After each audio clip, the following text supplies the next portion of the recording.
Hey everybody, Garcia here, and today we are going to see if we can't decide who should bear the mantle of power in Britain in this game right here, The King is Dead, 2nd edition.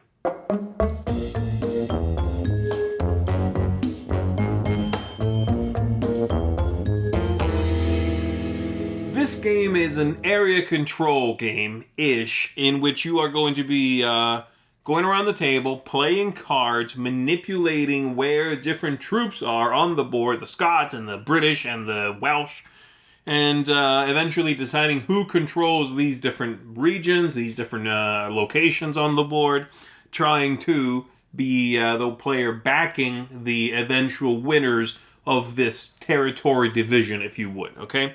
It is, of course, as it says up here, the 2nd edition of The King is Dead, which came out some time ago from the same publisher, Osprey Games, but that one is even based on a previous game, King of Siam, which came out earlier, of course.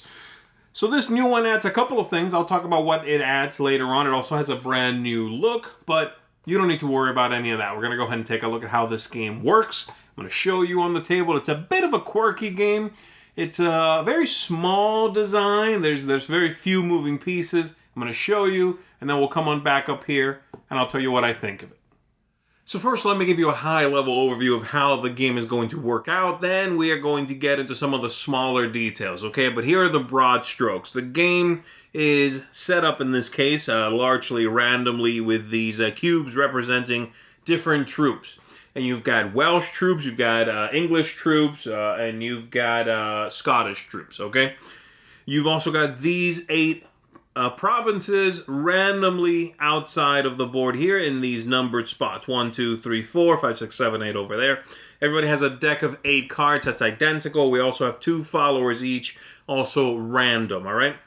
On your turn, you are going to do one of 2 things. You either play a card, do what the card says, usually manipulate some of these troops out here, and then take one from somewhere, add it to your followers, or you pass.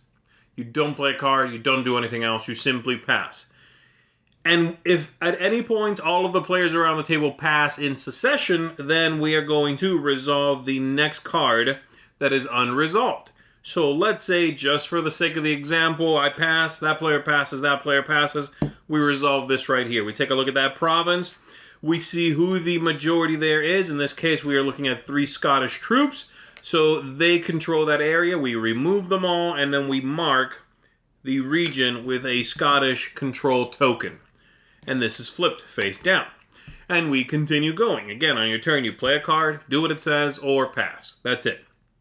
The game's going to be over when all of these have been resolved, or there is a French invasion, okay? And that would be these tokens over here. That might happen prematurely and end the game before we actually resolve all 8 of these locations, all right? Once the game is over, depending on how it ended, we'll see who the winner is, and here's how that works, okay?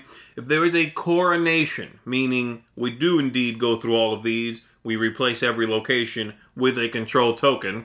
Whichever control token is out there the most, they are the strongest faction. We take a look around the table, and whoever has the most followers of that color is the winner, with a couple of tiebreakers after that, okay? So again, if the Scottish over here have more than either of the other 2 colors, and I have the most Scottish followers, or this player does, let's say, then they win the game. That's that. The other way is, if there are 3 ties, every time there is a tie somewhere, we put one of these revolt tokens or, unrest tokens there. So for example here, where there is a tie, we'll remove these, and one of those tokens goes out there. If all 3 of these go out, then players are going to base their score on having full sets, meaning 1 blue, 1 red, 1 yellow. That's 1 point. And so if I have 3 full sets, I have 3 points. If I have the most sets, I win. That's the other type of scoring, if this happens, all right? So there you go. That's the sort of high-level overview of what's going on in the game, like I said. So let's get a little more granular, and let me tell you how, show you some of the cards and show you a little bit more of how this is going to work out. Like I said, each player has a deck of 8 cards, and they are identical cards, unless you've played the game once or twice and you want to mix it up a little bit, which I definitely recommend you do. Because you see, every player has all of these cards, but if you want to spice it up a little bit, and you've played a few times already, I do recommend you've played once or twice already, you can get rid of these Scottish, Welsh, and English support cards. Everybody can get rid of these 3, okay? And you can instead take 3 random cards from this deck. And they'll give you a little variety. They'll give you something nobody else quite has access to. So that'll be fun. You're holding a surprise in your hand. Your opponents can't quite track exactly the cards you're holding. So I definitely recommend that. Obviously nobody would see what you've got in your hand, okay? And then you are ready to go. So let me I'll be the start player up here. Let me show you how this is going to work out, okay? The cards, there's a few different ones besides the special ones that you'll find here. So for example, you begin with 2 assemble cards. Everybody has 2 of these. If you play that, you're going to take 1 troop of each and add them to any provinces. So for example, I already have 2 of these in my followers. That's good. I'm starting with more of those than anybody else. I'm going to try to put my eggs in that basket. I'm playing this one right here. I take 1 of each, and I put them into any locations I want to. So I'm going to put this yellow one here. I'm going to put this red one here, and I'm going to put this blue one here. And then I remove one from the board. I can take any one I want, okay? Every time you play a card, you do that. Every time. Now, I got a couple of options here. I can take one from here. It strengthens my position with the red, right? And I am weakening that location, but red is still winning. They're not coming up for a while, though. That isn't till way over here. I could take one of these, which does not help me with red, but it ties this up, and at least it won't go to blue. I could do that. I could just take one from another color, right? I could do that. I could take something that doesn't matter. I could take this blue one and turn the tide there towards red. So that's what I'm doing. I'm going to go ahead, in fact, and take this blue one, put it right there. I'm done. I discard this card, and it's the next player's turn. Now, the next player here has these 2. They're not worried about this fight going down and being a tie. They're going to pass. They're good. They can come back in right away on their next go, but they're passing right now. And it goes to this player. Now, this player might play one of their cards. Let's take a look at some other cards here. We've got 2 assembles, like I said. There are also the maneuver and outmaneuver cards. This one lets you trade 1 cube somewhere with 1 cube anywhere else out here. The outmaneuver lets you trade 2 to 1, but they have to be neighboring provinces, okay? So there's those 2. This one here, the negotiate, lets you trade 2 of these cards so that they happen in a different order. And then you're going to put this token out on one of the 2 you just manipulated and lock it. So this player has blue here, for example. They might, they're happy with this fight if they can remove one of those red tokens. So they might say simply, let's see, they're going to go with that one. They'll play a maneuver card, and they're going to trade 2 out here. So they're going to trade this one with this one. They're going to trade that, and then they're going to take 1 cube. They're going to remove this one so that hopefully blue wins there. I know I've stopped saying Scottish and Welsh, but that's just for the explanation, okay? So there we go. That's it for them. Comes back around to me. I just lost that going, so maybe I'll maybe I'll move it around. Maybe instead I'll play this card, and I'll have this happen later, and I'll have this happen now. I'll do that because I want that being decided right now, and then I mark it so it cannot be changed, right? Goes back over to this player, and so on around the table. So yes, you are basically playing 8 cards during the whole game, but you can pass and sort of wait it out and see what's going to happen. A couple of other cards you're going to find in here, special cards, right, are the ones that have a little symbol around the title. Those are the ones that come from the extra deck, the sort of advanced deck, if you would, and they do all sorts of little manipulations, right? They're usually pretty simple to understand, like that. Sometimes they are very powerful. This one, for example, is a card you do not play. You keep this till the very end of the game in your hand, And at the end of the game, this counts as one follower, a cube, in your pool of whatever color you want it to be. Very powerful. Something to definitely be aware is in the deck. But the bluffing, the tension, the intrigue definitely goes up knowing that this card is possibly at the table. Very strong stuff. A couple of other ones. Let's see what we've got over here and make sure I haven't forgotten explaining anything. This one over here, the aid. You are going to take a look at the supply, and whichever one has the most cubes out there, in this case blue, you can add 2 of them to any one province. So this player might do that, throw them in there, and then take a cube, as always you would. All right? That's basically it. I'm not going to go through all the cards, but that's the idea. That's how the game works. You're manipulating this sort of area control game. You are taking influence in the different factions so that if they win, you win. But of course, by doing so, you're weakening their position on the board. So there's this tightrope you need to walk between making sure you're backing the right group and not removing so many of their cubes that they then lose the region to a fight, right? And every single card you play, every pass, every moment is extremely vital because you have so few of them. So there you go. I hope that all makes sense. I hope you understand how this all flows together and works together. Let's go ahead and go back up top and let me tell you what I think of the game.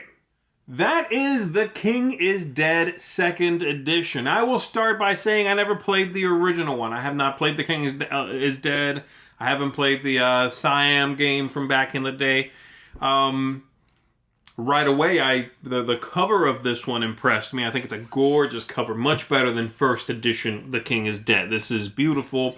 It feels like a legitimate period piece, if you would. I find it very charming. This is a great look for the game.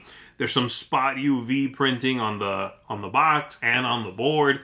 It's quite lovely, right? So I wasn't sure what to expect. I had heard, or I had maybe just sort of been passingly familiar with the original one, and I had heard that it was a very subtle game, that you had very few things to do in the game. Which on the one hand is very true. In this game you play 8 cards and the game's over. That's it. That's the whole game. That also, of course, robs the game of some of its subtlety for one thing, and some of its charm and some of its interest, you know.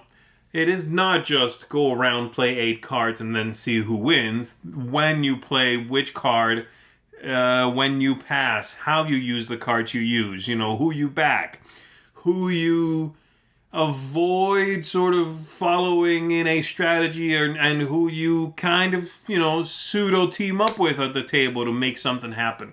All of these things belie the whole, yeah, it's 8 cards and then that's it, right?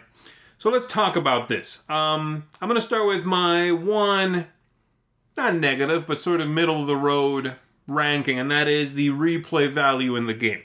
I think the replay value is certainly helped by that extra deck of cards, which I now forget what they are called. The cunning actions, that's what the cards are called. I think it's certainly helped by that, and that is a new thing to this edition, far as I can tell. It's fantastic. I'm so glad that's in there. But the replay value is still not tremendous, I would say. For me, okay?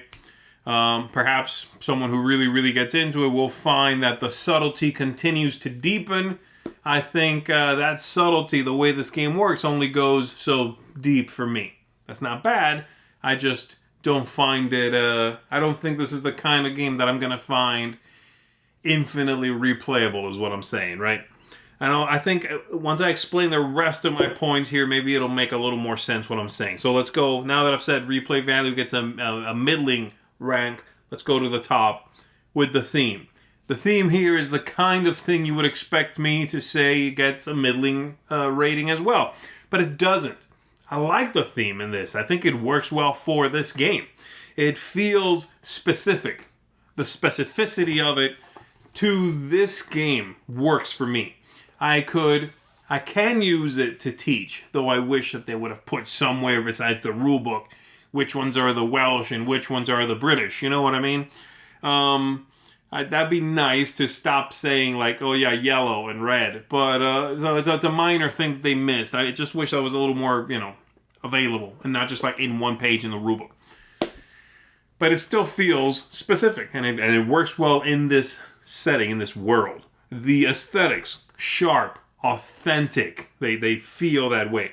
I was saying while I was playing last time I played, I was sort of marveling at how this game feels like a found game. And by that I mean, it feels like a period game that came from that period of time.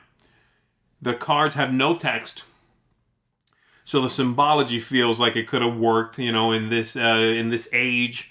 The wood carving-esque sort of vibe to everything, the look, the board, everything just feels like a period piece. It transports me to a degree to its world.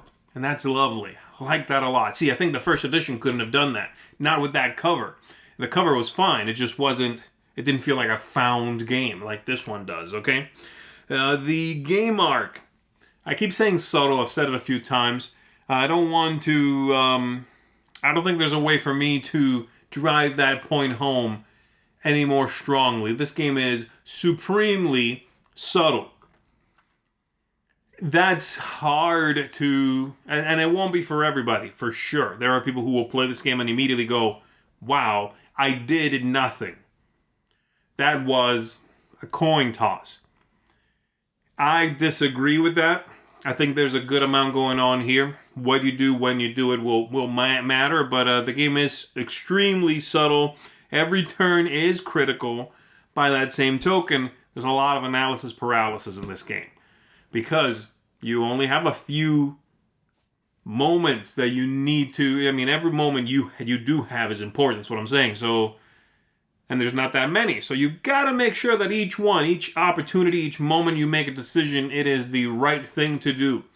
There's gonna be some analysis paralysis. It is going to feel satisfying and satisfactory as long as you take pleasure in the small machinations of what's going on, okay? This is not a game that paints in broad strokes, not by a long shot. It's just not that kind of game. It is all about, if you find yourself smiling at the prospect of, every time I remove a cube from the board, I am both gaining strength in that faction and weakening them. Okay, if you smile at that thought, then maybe this is for you. That's what I'm saying, okay? Lastly, or not lastly, next up, ease of play. Very straightforward mechanics. The workings of the game are very straightforward, with the exception of a couple of cards that I wish were a little more clear, okay? How to do well in the game is a different matter altogether. And again, harkens back to what I just said about the subtlety, okay? How to play is fine. How to play well is a little more difficult. And I still go back and forth where I play one game and I feel very satisfied with what I did. And then I play again and I go, could I have done something differently? I'm not sure. I sort of just did what the game kind of made me do. And that's not true. It's an illusion. But, it goes back and forth. So how to play well is very tricky. And it's sort of like, a strong breeze will blow that feeling away. Lastly, tactics, luck, strategy. There's no luck in this game except for setup. If you use the tactics, is that what they're called? I keep forgetting what those cards are called. Cunning actions. If you don't use the cunning actions, right, then there is no luck besides setup and the 2 cubes you start with. The rest is open. And yes, I'd be lying if I did not say I wish the game was a little more loose. Just a little bit more, so that I don't feel like so many games do come down to a tie, and then the tiebreaker decides the game. If it was just a little more loose, just a little more room to breathe, I think I would feel more comfortable playing. As it is right now, I'm always on pins and needles when I play, because the smallest move this way or that, and you feel like, I'd lost. That was it. And And the great thing about that is you don't even see it till the end of the game. So it's like, it just sort of compounds. A little more loose of a feel. Not so tight, 8 cards, make a mistake, you lose. Everything is the absolute perfection of mathematics. You know, a little more wiggle room. I'd like that, okay? Having said all of that, I like the second edition of this game. I don't know, again, the first one, I don't think I would have enjoyed as much. If you are someone who played the first one and you have played this one, tell me what you think. But I would recommend it. You know, it's neat. As long as you, again, like what I'm showing you here, you like that idea of the supreme subtlety, you like the idea of a period game that feels like it's a period game, right? Then I would say you're going to enjoy this one. This is going to get a 7 out of 10 for me, which is a seal of approval. Very lovely job on this production, so kudos to Osprey Games. And that's going to be it for me, everybody. That is The King is Dead 2nd Edition. My name is Z Garcia. I'm going to see you on the next one.